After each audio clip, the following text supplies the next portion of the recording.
হাওড়ার আরো একটা নতুন দোকান আজকে খুঁজে পেলাম। কচুরি আর তেলে ভাজা খেতে দৌড়ে চলে গেলাম। আমাদের হাওড়া টিকিয়াপাড়া স্টেশন সংলগ্ন বড় শেডের ঠিক উল্টো পাশে বেনামি এই কচুরি তেলে ভাজার দোকানটিতেই আজকে পড়েছিল আমার চোখ। তবে দোকানে কিন্তু ভিড় প্রচুর। চলো এই দোকানের গল্পই না হয় আজ শোনা হোক। কি বার খোলা থাকে তোমাদের?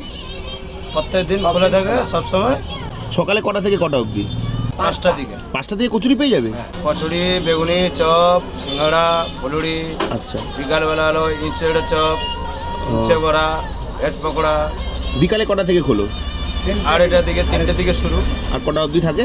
9টা অবধি। কচুরির দাম কত? 5 টাকা করে। আর চপ টপ সব এগুলো সব 5 টাকা। মানে যা আছে সব 5 টাকা। ভ্যারাইটি জিনিসগুলো 6 টাকা। ভ্যারাইটি জিনিসগুলো 6 টাকা। যেমন যেমন মানে ইঁচড়ের চপ ইঁচড়ের চপ 6 টাকা। মোচা চপ 6 টাকা। আচ্ছা আচ্ছা। ইঁচে বড়া 6 টাকা। কচুরিতে কিসের পুর দাও তোমরা এটা? বিরিটা।